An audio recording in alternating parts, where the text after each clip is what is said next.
Yes, the Super Bowl is on Sunday, and we will, of course, do our showdown preview for the Super Bowl coming up in the later part of this week. But it's big board time once again, your draft number 6. It's February 5th, 2024, so we are early in the drafting run here. Of course, we're going to be drafting teams every single day here on Splash Play, Monday to Friday at 11 a.m. So join us on that journey. Of course, the big board, 200K to first place. We are trying to draft some rookies, trying to draft really the quadrumvirate I've talked about a few times of rookies that I love.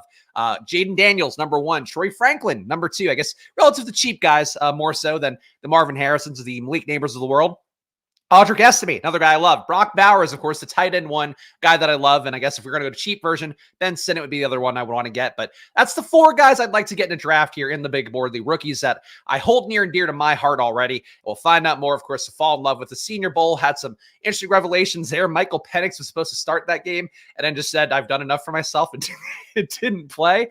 So the Senior Bowl, you kind of saw where that ranked in terms of guys' priorities and all that. Combine going to be the bigger testing point there for a lot of guys. Romo Dunze, one that I know, I need to see some combine numbers to have any faith in his current ADP. But you see picks flying off the board here. Of course, a lot of guys, a lot of familiar names in this room. We got Go AZ Cards. Got our guy Mad Matty here. Of course, he's not saying Matty. Line of scrimmage for BBM top finisher, TM Longacre. This year, top 10 finisher in BBM. So some fun names to keep an eye on here. And Pecan, I believe, is our guy Felix, right? Am I mistaken about that? Those are the names that I recall offhand. But if not, I know Pecan is a fairly good drafter overall anyway. Shouts to the chat, though. Lots of GMs indeed. Lots of yos. Are we in a draft already? No, I guess Vaporware did not make it into this one, but all you guys figured it out here. Of course, if you ever want to join a Splash Play draft, 1 minute before the stream time starts, usually going to be the best way to get in with me because I do hot start the streams here to try to capture people if they are watching the videos after the fact. But shout out to all you guys hanging out here. We've got Christian McCaffrey off the board, number 1. Justin Jefferson, number 2. CeeDee Lamb, 3. Those picks you do see move around sometimes in the big board. People love CeeDee Lamb, the 1 hole. I've not yet seen Justin Jefferson go first overall, which is kind of funny given that he has been, of course, the crown number 1 overall pick the last couple of years. But people, I guess, afraid of the injuries, maybe afraid of his willingness to play throughout injury. That is something there. We've been dying to go extreme 0 RB. Do we want to do it with Puka Nacua? I still think this is a steep price to pay for Puka Nacua, 8.5 ADP on him, as you can see on the screen. We will take Puka here in the hopes that got Matthew Stafford to be healthy another year. I feel like that's definitely a thing I was worried about this year. Obviously, he survived that. I kind of think that Matthew Stafford is one of those guys, like a rich man's Kenny Pickett, where I question the value of him in your stack overall. Is he really going to drive a ton of value for you at QB if you don't get Cooper Kupp and Puka Nacua and Kyron, let's say? Like, do you really want to have Matthew Stafford? I'm not so sold on that. So this could be an unstacked Puka Nacua we go with at the 9 hole. Got Jahmyr Gibbs, Garrett Wilson going after me, A.J. Brown. So we got Casey Pollock here taking 2 receivers at the turn. And welcome to the new world, guys. DJ Moore going at pick 13, which I've been drafting this big board now for a week. Of course, had our first draft the moment that it came out last Monday afternoon, only for that draft to get thrown out because somebody took 9 QBs. But I am still not used to seeing DJ Moore go in the second round this reliably. And for him to be going at the 1-2 turn, I think is very aggressive, though he does have 2 pretty good outs. Obviously, Fields being back for another year, you'd expect some spike week upside for him. And then if we do see Caleb Williams going there, would certainly think that he's going to be an upgrade in terms of feeding DJ Moore a little more reliably. So we have Nico here. Marvin Harrison's ADP has come up to 19. Still do think that Nico comes a little bit of risk just because of the fact that Houston can't bring in a star receiver. But I do think that this is still probably where you take Nico if you're going to take him. I guess we're going to the 2023 All-Stars, guys that can definitely not perform any worse than they did this past year. We'll add Nico Collins. Really was tempted to take MHJ there. I think that you can make the case to me that Harrison is a better pick at Nico at this ADP. But I still would say that I have to get some shares of Nico. Do like CJ Stroud. Do like the Texans overall. But I think the big risk point for Nico, and I guess you can make the case that he's really the only guy in this range I worry about that from besides Rashee Rice. Nico, a guy where I expect the Texans to bring in a star receiver. I expect them to bring in either a high-profile rookie guy or somebody who's going to command a target share that matters. So I don't think Nico's the same play. I think Nico's getting steamed up a little bit because of how good he was without Tank Dell. So I think if you have a star receiver in there, whether that be Tank Dell taking a leap or that is just anybody that they bring in, if it's a Harrison, if it's a cheap Troy Franklin, if it's Romo Dunze, frankly, that could be a player that does some similar things to Nico. Not a great superstar athlete, but is a big-bodied guy, kind of like Nico. So I think there's a lot of ways that Nico could be less valuable than this ADP, but I'm willing to take him here just because I got to get some shares. Every room is a piss boy room at this point. All wide receiver moving up, running backs moving down for the most part. Yeah, definitely a lot more, hero RB starts is what I've been seeing so far. You can see the guys, the 2 through the 5 hole, all really have a heavy wide receiver start. We'll see if they get running backs on the way back. But definitely the ADPs right now. I mean, you have your 1, 2, 3, 4, 5 top running backs. I think there's some faith in. Kyron goes at 14 here, so I guess really 6. But I think that's something where, people have less faith in the top running backs. They've been burned by it a lot, so I get it. But it is kind of odd to see this many people going 0 RB to start for sure.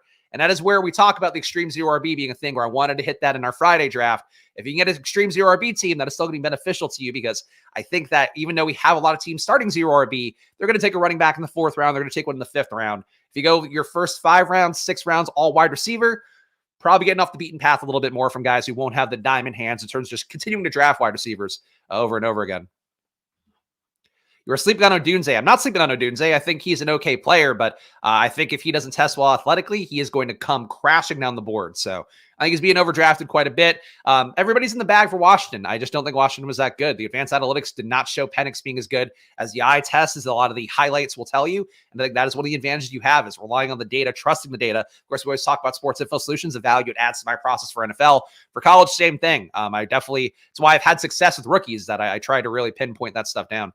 DK Metcalf here, if we're going to continue the 0 RB thing. Saquon Barkley, somebody now a little bit tied to the Chargers. Rumors that Jim Harbaugh wants to go out of his way to get him as his bell cow back, which certainly would be good for Saquon.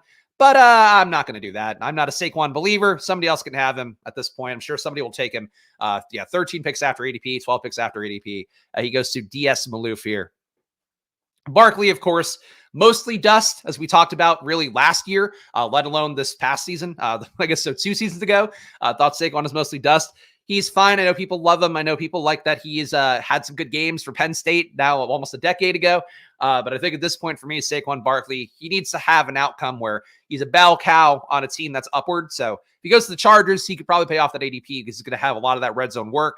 But for a guy like DS Malouf here, starting 3 running backs, unless he's really going to dial off running back and go heavy wide receiver, this is a really brutal start to be doing in the current ADP landscape. Yeah, people love Odunze, man. People love Odunze and Penix a lot. And a 24-year-old QB coming off an ACL injury who just forced the ball downfield and wasn't that great. It's mostly volume forcing the ball downfield. I do like the tendency, of course, to push the ball downfield, but I just don't think that he was worth what what people think he's worth. All right, so we have Pacheco, Rachaad White. Pacheco coming down in ADP a little bit. I guess people concerned about McKinnon coming back this year is knocking Pacheco down in ADP. Rachaad White, definitely a chance they could bring somebody else in to usurp his role a little bit. Keenan Allen, I feel like, is an okay price tag here. The running back values are getting a little bit crazy, but I am still going 0 RB. We're doing it. This is going to be my 0 RB day. I tried to do it on Friday. Got too tempted by, who was it? Was it Brees? I forget who it was I took on Friday. But took a running back, Kyron Williams. That was it. Took Kyron Williams there, and I was like, I just got to take him. He's too good of a discount at this point relative to ADPs. There's other wide receivers I wanted to take. This pocket aligns a little bit better because I'm not really passing up anybody who I'm dying to get. Pacheco, look, he's fine. But I think he is still somebody where I think they don't want him to be the full bell cow, getting the full pass game role and the full run game role. And 2, I know we're not talking about Showdown today, McKinnon is $200 in that DraftKings Super Bowl Showdown slate. So him being back in is really going to change that game completely. And also one that's going to change the situation, I think, for Pacheco quite a bit. Anunzi had an insane contested catch rate. Yeah, what happens when he can't get any spacing at all against pro corners? That doesn't matter. I don't know. Contested catch rate's great. You know what's had a great contested catch rate? Quentin Johnston. How'd that go? And I like Quentin Johnston. It's just, I think people want to talk themselves into shit, and they're willing to follow anything that talks them into the thing rather than just going agnostically and saying, hey, I have some question marks about this guy. And granted, this is my job. This is what I do. Like I have to come in and be that check and balance for you guys. But like you're looking at a thing where it's like, yeah, a contested catch rate against Pac-12 DBs, he shouldn't even be contested. He should be in open space if he's a real pro caliber wide receiver. And I think he's going to run a 4.6. I think he's going to be slow, but if he's not, I'll be completely wrong. And then we'll see how it goes. But actually not really, because if he has great RAS scores, then he's worth it. If he doesn't have great RAS scores, then we are talking sluggish Mike Evans, which I don't think is the potential there. Hitting the like button improves your chances of getting players below ADP. I would agree, guys. And again, getting a lot of new names. You're getting a lot of familiar names coming back in. So if you guys can, please do hit that like button. Please subscribe down below. Of course, Splash Play now in that march to 4K subs. Anthony Richardson going to 47. Jesus Christ. 5K subs, 10K subs, a million K subs is the goal here on Splash Play. We can't do it without you. So join in that journey here. Of course, you're promised to draft today. And also, after some support, some requests from some of our most important members, podcast feed of Splash Play, now also getting these every day updated as well. Doing that as part of my process of pulling in the audio, uploading it on the Splash Play feed. I know people initially signed up for that Splash Play feed, looking for me and Pete, of course, on there. So it's been a little bit slow drag by me to get the podcast feed going full bore again. But if you do want to take Splash Play on the road with you, you don't want to pay for YouTube Premium, now you can get the audio version. Just search Splash Play on the Apple Store. It's actually probably in the description too somewhere. I'm sure it is. Trey McBride, 46 ADP on him. So he's now tight end 2 off the board. And it's talked about on Friday. I do think Trey McBride, I get the enthusiasm. You have to remember, for Arizona, there was not a wide receiver they wanted to throw the ball to there. So Trey McBride, inherently a little bit overvalued, I think. He's still fine. Like, he's going to give you spike weeks. I have no issue with that. But I don't think he should be going ahead of Mark Andrews. I don't think he should be going ahead of Travis Kelce.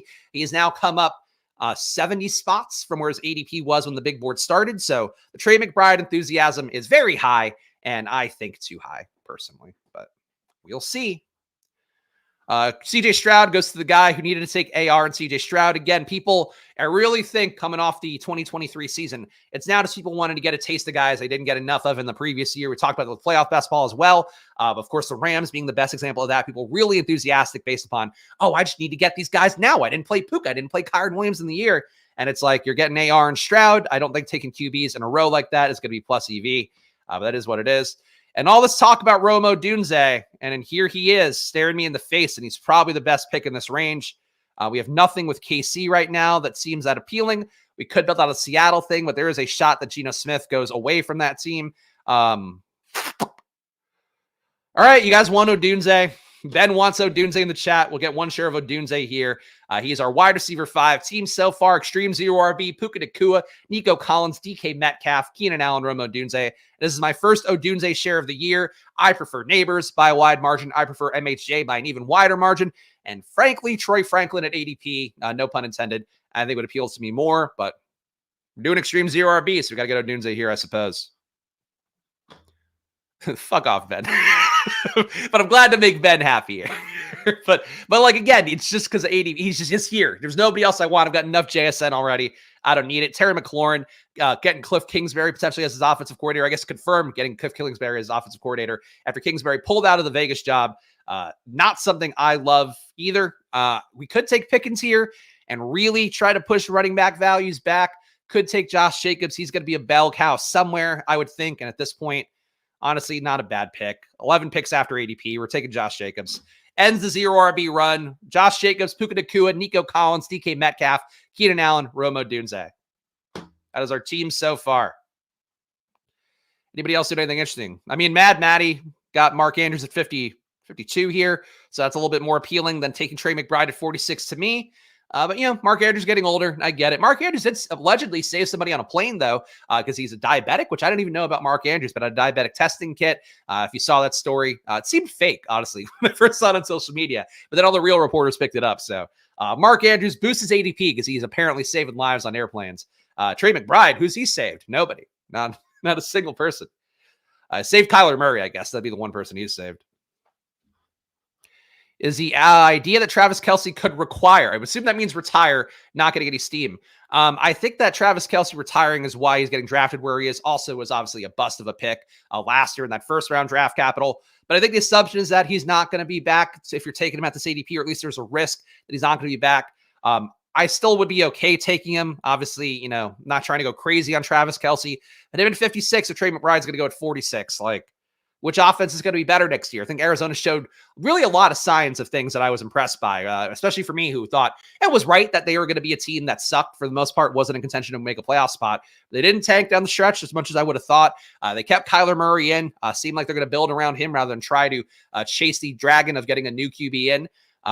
MJ10K is just taking 3 QBs here. That's so stupid. Okay. Well, I couldn't get Stroud with Nico because this guy had to take AR and Stroud. He also takes Justin Herbert. Brock Bowers now going at 73. Is this guy reaching? Bowers was going in the 80s, was initially going in the 100s. No, he's up to 81.8. So that guy did reach a little bit, but not too much. Brock Bowers, back up. Man, that's a steep price to pay for Brock Bowers, but if Dalton Kincaid's going to go 62, I think that's fair. Unbelievable. MJ going with the new 9 QB strat. Yes, if you missed the first stream here on Splash Play, our first stream of the year was thrown out because somebody drafted 9 QBs in the room. And historically on Underdog and also on DraftKings, they have not thrown out drafts for that. It's just like, oh, this guy's an asshole. He doesn't know what he's doing. We don't throw him out. This year does seem like it is a change to Underdog. So if this guy MJ10K keeps taking QBs, he is likely going to end up getting our draft thrown out, which we now have to be aware of. Yeah, 2-hole, 3 QBs, and Ramondre. Ramondre is definitely in a fragile backfield. Of course, as we always talk about here, new coaching change can mean either running back who's there, whether it be somebody that's currently there, a backup, could also be a guy coming off the draft list, or the draft list.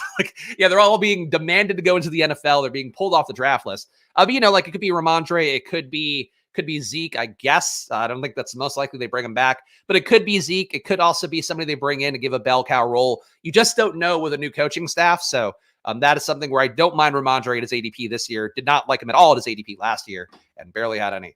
Okay. We got Brian Thomas, who could be better than Odunze, honestly. Austin Eckler, don't mind 11 picks after ADP. Think he will land in an okay spot. I'm not taking him for the Chargers correlation for what it's worth, but I am taking Eckler here. We'll add him to Josh Jacobs. I think that Jacobs and Eckler, definitely two guys on the older side of things, not where we want them to be. But I think Eckler had a really bad run out this year, and Jacobs just didn't want to play down the home stretch because he doesn't have a contract. But when he was playing, obviously he was getting fed pretty reliably. I would imagine Jacobs goes back to the Raiders, but of course, new coaching staff there. So, and also new front office there. So they might decide we don't want to pay this guy and just move on. We'll find out. All right. My Underdog. Oh, he probably had, by the way, probably free trial. If you go get it from the App Store, search probably on there or check the link in the description. And of course, save 50% too if you just want to do it that way. Get all of our pregame data for under $10 a month. Probably tracking data from all the winningest sports books around the world. And that is personally how I'm building my best ball bankroll right now. Actually, while building my showdown slate for the Super Bowl bankroll right now is what I've been doing with all the bets I've been placing on there. But had a really good weekend, so definitely check the data out. Made some nice improvements there as well. You don't have to click anything to get the best bet data, so check it out probably. And Underdog promo code SPLASH as well to double your deposit up to $100. Hawkinson going to 87, objectively a bad pick by DS Malouf, who's, I'd say, objectively having a bad draft as well. But we'll keep going here. No correlation that makes sense at this point. Don't mind Dak, but it doesn't correlate, and I don't know how we would tack that on late. No wide receivers available on the board right now. This is really ugly. I am going to take Dak. Don't think that makes the most sense. I don't know who we're going to stack up with Dak at this point. Everybody in this room has been really aggressively going after tight ends, so I suppose it's possible. Jake Ferguson could be punted all the way around, which would make this pick make more sense. But Dak is just too cheap at ADP at this point. He's been going in the 60s in a lot of rooms I've been in, so taking him at 88 here, I'm pretty happy with that. Team so far, Dak at QB, Josh Jacobs, Austin Eckler at running back, at wide receiver, Puka, Nico Collins, DK Metcalf, Keenan Allen, and Rome Odunze. I feel like I like this team, but it seems to me like I took guys early that should be going a little bit later, and I took guys later that should be going a little bit earlier is how I feel about this, how this run out worked out for me. But I'm happy to get Jacobs and Eckler, at their cheap price tags. Two guys who are not quite as cheap as like a Joe Mixon or a Kamara or a James Conner was last year, but I think kind of similar bets relative to just these guys being players that should end up with a key role for somebody, whether it be their current teams or somebody else. Checking the chat.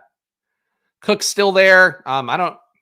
Cooks is still there, yeah, but that's not really the most exciting play. He's definitely getting to an age point as well where I'm not the most confident in him even holding on to that role. Just because you do have Tolbert coming up. You do have some guys in the draft that they could want to take as well. Cooks' contract. He's got one more year at $8 million. He would be a cut candidate, though. He's only $6 million in dead cap. And I think it looks like his contract actually would have a bigger hold if they kept him. So there's a shot that Cooks could get cut. He's also 31 years old. Yeah, Dowdle's okay, but Dowdle is one of those guys that I'm okay taking, but likely to get supplanted at the running back spot as well. Maybe a Dunze will stack with Dak. That would certainly be a nice bet to work out. I do think he'll go late enough if his athletic testing is on the lower side, I think he could fall to where Dallas could actually, want to come up and grab him. So it's possible, but I'm not obviously anticipating. I think when you're trying to thread the needle of like rookies, especially rookie wide receivers and where they're going to go, I think that's really tough to hit. Rookie quarterbacks, you could try to get a little bit more that we already have. Like the Bears, supposedly Caleb Williams want to play for the Bears, even though I think they're still probably going to take him at 1. A lot of things linking Caleb Williams to Washington, but in particular, Cliff Kingsbury going there, which I don't think makes sense because like he wasn't as good this year with Cliff Kingsbury as his play caller. So I don't know how that's going to go. But definitely a lot of smoke so far with Washington and Caleb Williams, which I think they would have to trade up, and then the Bears would have to be willing to trade down for that. Which maybe the Bears would do. We don't know for sure that they're going to get rid of Fields, but definitely some things can move around here. Where I think if you're trying to plan for stacks, no matter what, I think it's still pretty tough at this point of things to actually plan for where your QB, where your wide receiver is going to go. Either of those RBs could be in Dallas week 1 next year. That's true. Derrick Henry, another one too, that's been linked a lot to Dallas. So Tony Pollard, a free agent. So we get Jake Ferguson pushed back. I like that. So we now have our first tight end. Dak, Josh Jacobs, Austin Eckler, Puka Nacua, Nico Collins, DK Metcalf, Keenan Allen, Romo Dunze, and Jake Ferguson. I think that makes sense. All right. Ferguson, I guess, could lose his role, but I think he was good enough this year that they'll probably just keep him on a cheap contract and be happy to have him as their tight end. I think he was better this year than Dalton Schultz was last year. A little bit less volume, but was probably better in terms of the analytics. Definitely was better in terms of EPA metrics. Schultz was just a volume merchant last year. Mr. Mister left shake for me. Thank you. A kindness by our guy, Mr. Mister. And again, hope that the chips are plentiful. Chipotle for our guy, Mr. Mister, which is now going to be the only thing I remember to mention to him every single time. Sure, top 10 BBM finisher. That's great and all. But the Chipotle chips thing, that one will always bring me joy. All right, we're on the clock here. Keon Coleman, a guy that pretty much, I think, just a big-bodied dude. Troy Franklin, I wouldn't hate. We could make another bet on Houston with Devin Singletary, though he is a free agent, so we'll see how that goes. Think he comes back, but I don't know that I have the utter confidence in that one. I'm taking Troy Franklin. We are pretty close to this being a my guys draft. We didn't get Brock Bowers, but we could get some of the value, guys. So let's get Troy Franklin, who I don't think I have a share of so far. He'll be my 6th wide receiver, and I think we are pretty much done at wide receiver, at least until much later in the draft. Shout out Spags being 2 weeks earlier on Estime, etc. Leg up, legendary upside. Are they touting Estime? I hope so. But yeah, Estime's ADP has come up a little bit already. He was at 200 when we started. He's now 170 and should probably be higher, I think. But we will see. Estime is my preferred running back. Bucky Irving, the other one I think I have some confidence in. Besides that, not a lot to love at running back in this class, and definitely a weaker class than it was last year. And frankly, not a lot of guys paid off from that class even though a few guys did certainly have some opportunity, did have some upside. I like my team so far. I feel good about how we're working this room. Khalil Shakir going 115, obviously on the assumption that he'd be the wide receiver too if Gabe Davis left. Davis and Shakir being priced next to each other. We see Shakir go at 115, Gabe Davis go 110. I do think that is definitely one that could go either way. It would not shock me to see Gabe Davis be brought back because we did see him, definitely him not being there, limited that Buffalo offense a little bit in the playoffs when he had that PCL strain. But if he doesn't come back, then we do probably have a pretty good opportunity for Shakir to step up. But I think they upgrade that position if they don't get Gabe back, would be my guess. Jaden Daniels goes 116, so he will not be added. We will not complete my quadrumvirate of rookies that I would like to get. It's really been tough, man. Jaden Daniels has stormed up a little bit. I think this guy reached again for Jaden.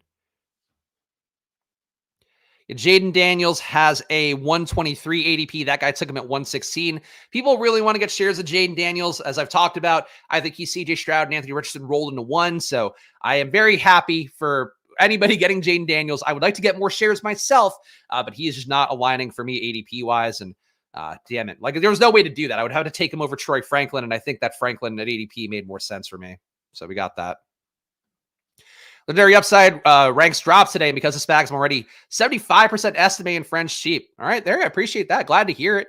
And he's in the 155-ish. Okay, so a little bit too cheap according to legendary upside is estimate. Yeah, look, I think he's undervalued for sure. I think that there really isn't another running back that I like more. If Jonathan Brooks were fully healthy, you could talk me into that more. And Braylon Allen, a little bit bigger back, so I get why people would like him, but I think he is just that. As I've talked about here, like Braylon Allen's ideal outcome is being the A.J. Dillon replacement for Green Bay, whereas Estime, he could be a bell cow somewhere. He could be that home run hitter back if he's going to get under 10 touches. And I think the best possible outcome would be him getting goal line work, because I think he's going to be a monster if he's able to get 3 red zone touches a game, three inside the 10-yard line to be great, but we'll see. All right, on the clock again. We got Chuba, we got Adonai Mitchell, who could go Stafford here, complete our second QB. Obviously, there are some QBs late that we could take, but none of them make the most sense. Is a bet on Puka this year a bet on Stafford is the question. I feel like it kind of is. I don't know that a backup comes in for the Rams. If it's Carson Wentz, or probably not Carson Wentz again, but if it's Carson Wentz type, I'd rather have Stafford in. So we will take Stafford, even though he's not a player I love. We got Dak and Matthew Stafford at QB, running back again, Josh Jacobs, Austin Eckler, wide receiver Puka, Nico, DK Metcalf, Keenan Allen, Romo Dunze, Troy Franklin, and Jake Ferguson at tight end. So a little bit thin at tight end so far. Feel like wide receiver we're pretty good at. Running back definitely needs some more volume at, but we're feeling good about it. Also, I think I thank Tyler for the super chat, but thank you, Tyler, for the super chat as well. Appreciate that. Even though I just read it and next can say thank you. But I do appreciate all your super chats. And of course, if you want to support the channel, hit that join button down below. $4.99 a month helps us put on the show. So please do join. And of course, you get to embarrass me live on stream doing an Italian stereotype accent. Another tight end would look good here, I think. Jerry Jeudy, God, what? After he burned me so bad in the DK Millimaker final, I think he deserves that 126 ADP.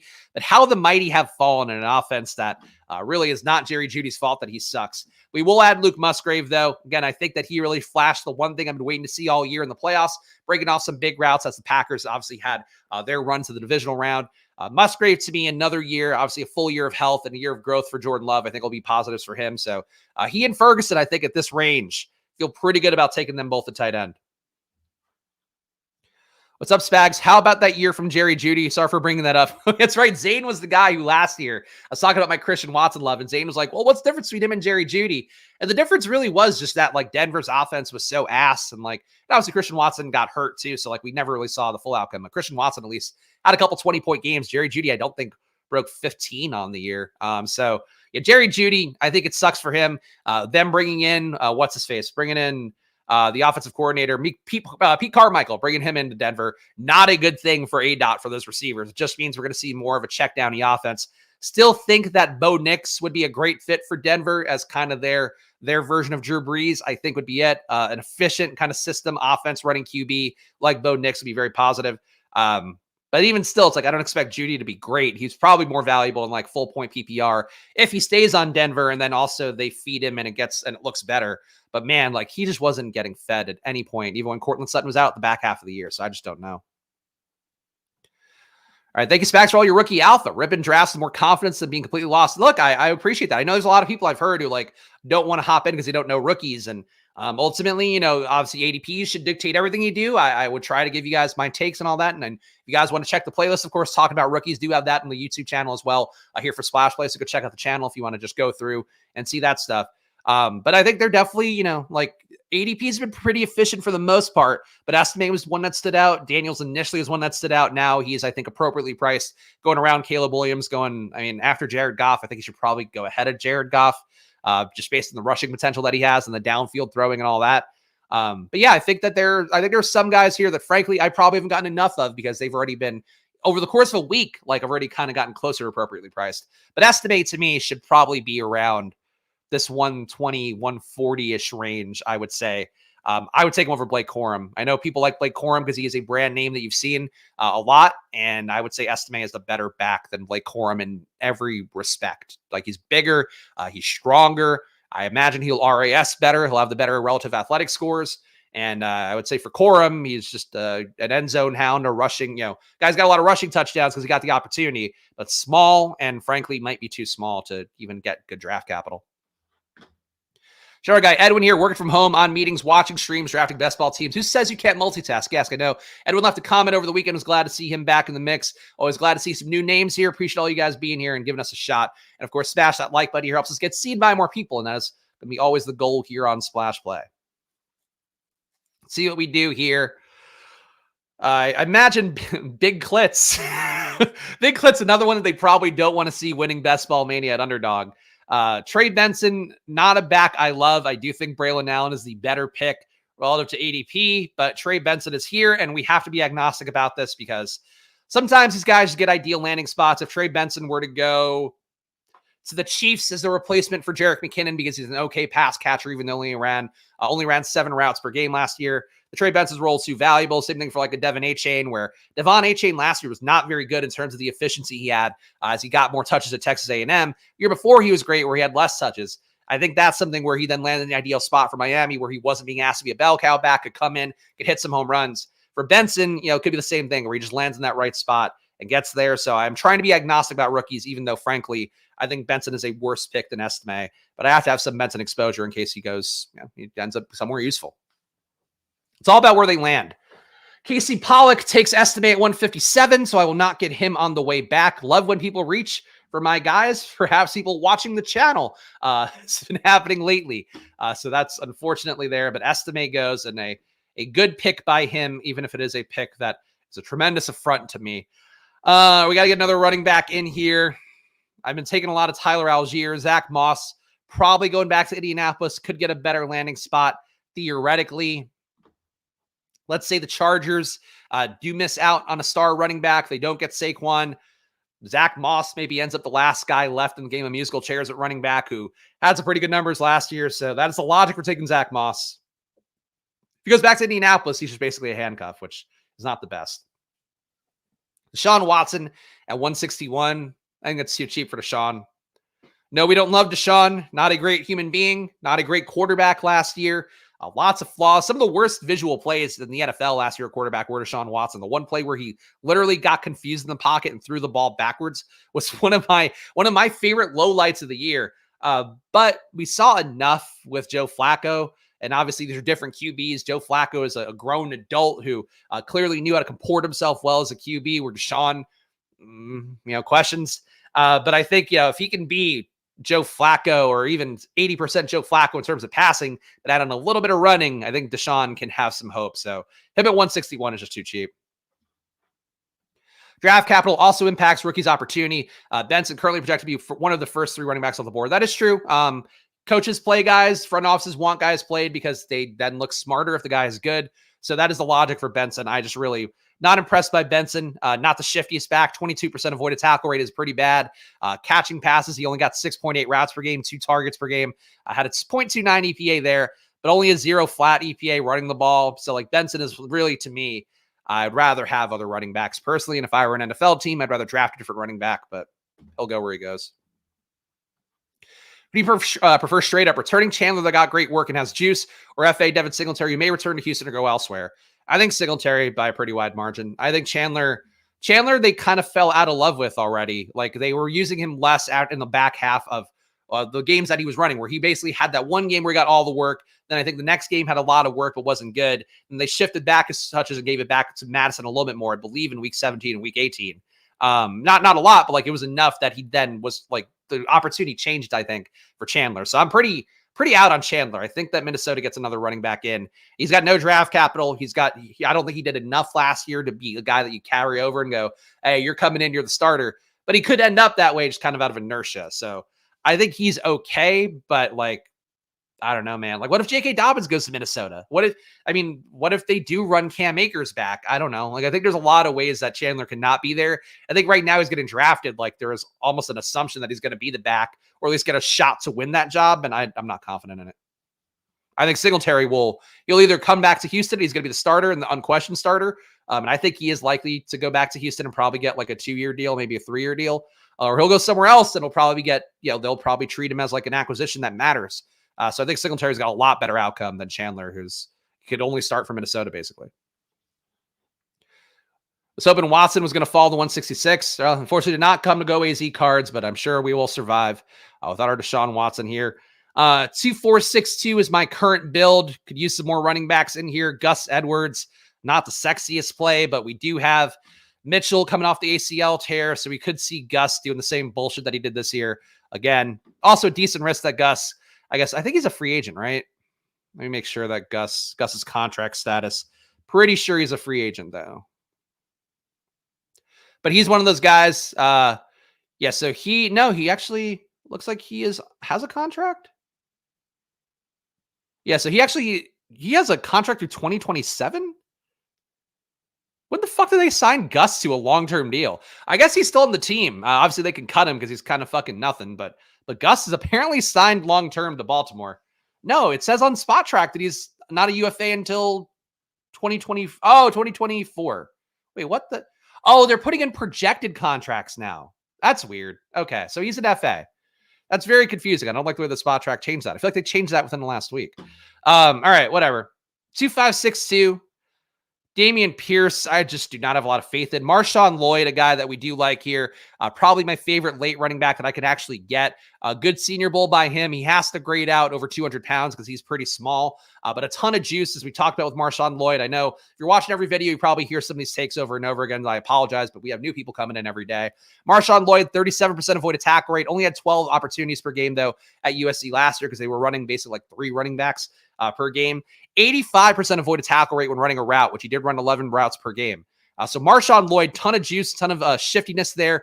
If you are to be a smaller back, as we talk about, you don't want to be a smaller back who doesn't miss tackles. Deuce Vaughn, a guy that could not miss tackles last year.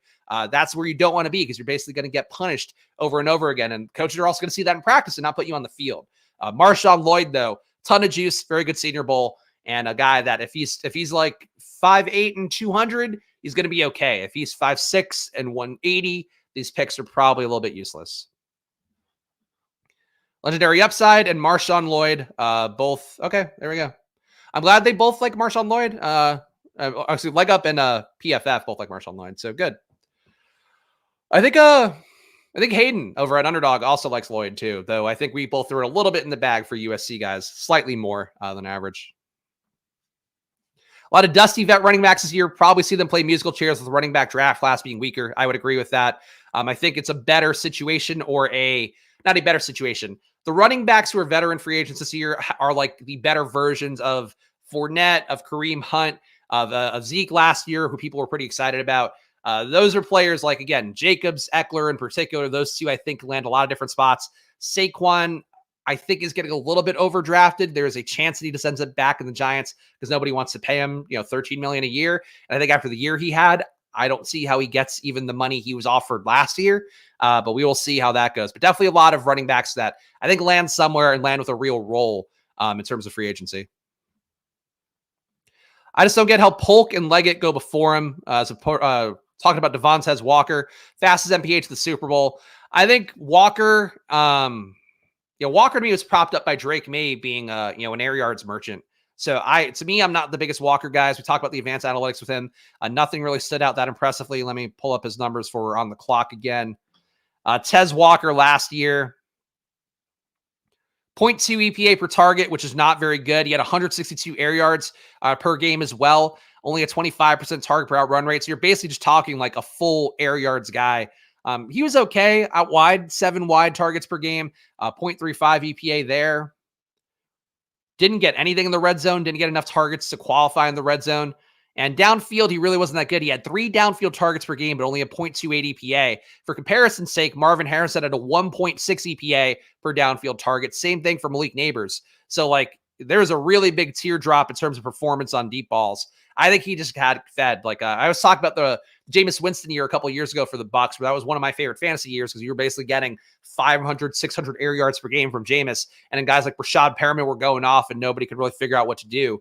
But just anytime a guy is going to force a lot of air yards, everybody benefits. So I think Tez Walker to me benefited just from the fact that, he was really aggressive. Drake May was getting the ball downfield. Jonathan Mingo is a decent value at this point. Antonio Gibson, another free agent that people do like as a pass catcher, and I think has some utility there. Ray Davis, old rookie running back. I don't think he's a good play, to be honest. This is a pretty good deal on Mingo, though. I'm going to take Gibson. It's hard not to take Mingo.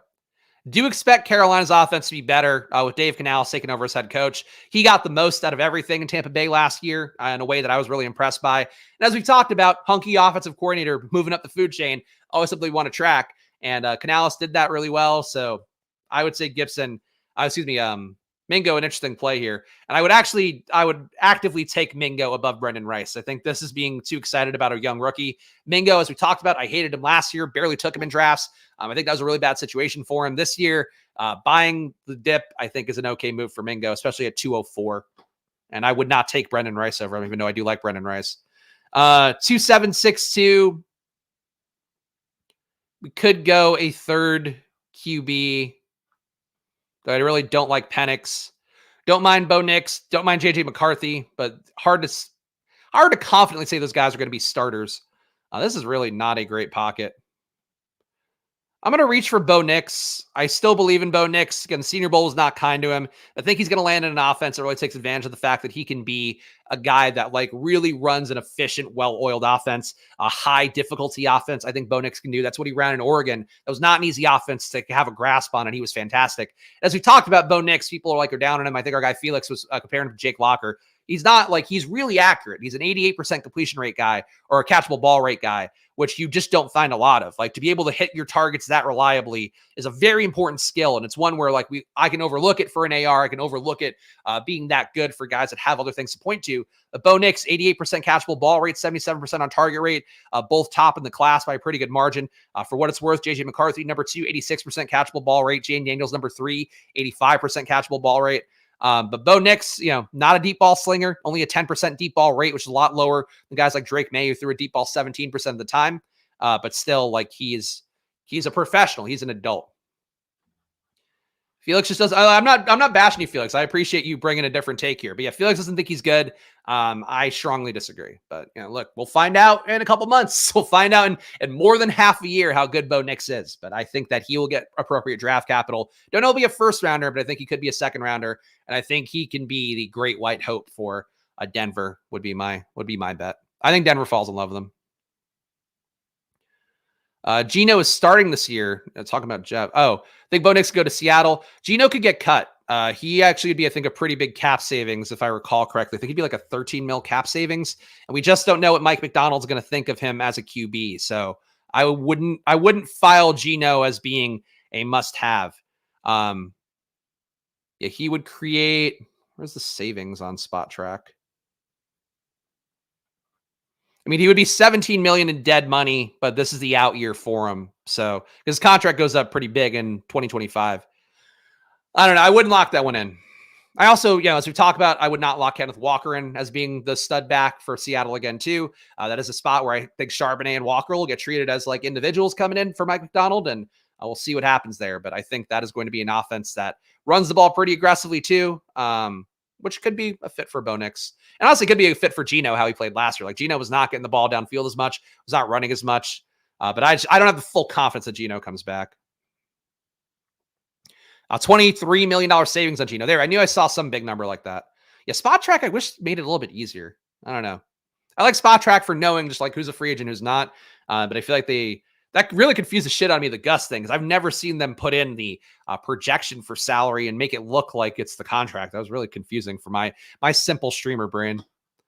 We got a lot of people watching live, so appreciate all you guys watching, but please do smash that like button. Really helps us out here. Of course, this is a one-man shop channel now, so I can appreciate all your guys' support here. Hitting that like button helps us get seen by more people, tells the algorithm this is content people might want to see, so please help us out here. And of course, subscribe as well to get more content Monday to Friday, 11 a.m. doing drafts every day this week. Besides, I think Friday is when we'll do our Super Bowl special, and we'll dig into the showdown either Thursday or Friday, but I'm thinking Friday will be it. So we'll do 4 days here of drafts, and then we'll do the Super Bowl preview on Friday and dig in, do the Sims, all that stuff that we do. I've had a lot of success with on the year on stream, and hopefully we'll have, I really would like to close out the year with a Super Bowl win of $1 million. It'd be fantastic for me.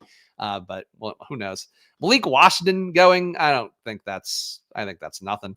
Do you like Davis Allen as a late tight end? I think he's an interesting player. I do like Ben Sinnott as well, and I've been not getting enough Sinnott. He is still available. I'm taking a share of Sinnott. I feel like I've been talking myself into Davis Allen a lot. Davis Allen should benefit. I guess, honestly, though, that would have made sense with the stack I have with the Rams. Is this a 4 QB build? I think it could be. There's nobody at wide receiver I'm dying to get. Let's just get Davis Allen too. Let's live a little, right? I think that's the expression that's being printed on pillows. by a certain man who's from the Swolecast. Dak Prescott, Matthew Stafford, our final team, Bo Nix, Josh Jacobs, Austin Eckler, Trey Benson, Zach Moss, Gus Edwards, Marshawn Lloyd, Antonio Gibson. So really making a bet here that Jacobs and Eckler are just incredibly undervalued because this feels like a real zero RB room besides those two guys.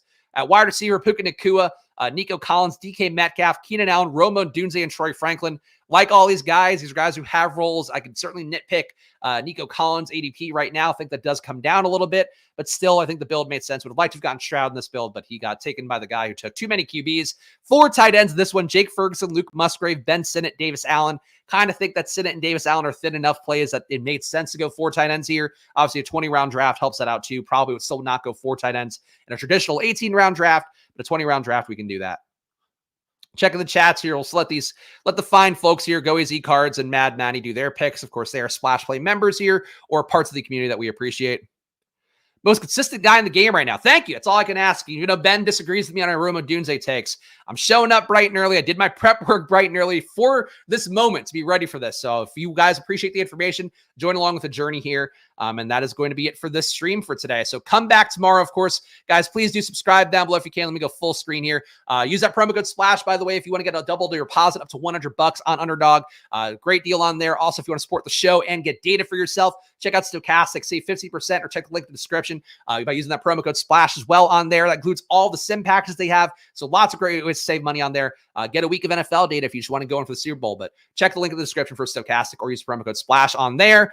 Probably as well, my baby, if you are supporting Splash Play, a great way to do that is support Probably. If you sign up on there, that just helps me do more things for content. So go check out Probably. Again, save 50% with that promo code FIRST at probably.com/subscribe, or download Probably in the App Store and get a 7-day free trial. So choose your adventure there. If you've been curious about the product and you have legal sports betting in your state, or if you're playing on Bovada and whatever, it doesn't matter. Probably will help you win more money by using data from the winningest sportsbooks around the world. So check it out for yourself. Probably search Probably on the App Store and give us 5 stars and a review if you can. And I'll be back tomorrow with another draft. So shout out to all these fine folks help us put on the show. Join down below, $4.99 a month if you want to help me continue to put on the show as well. And I'll see you guys tomorrow. And here's a responsible gaming thing too. Why not? I'll see you guys tomorrow. Enjoy your days. And of course, good luck. Bye.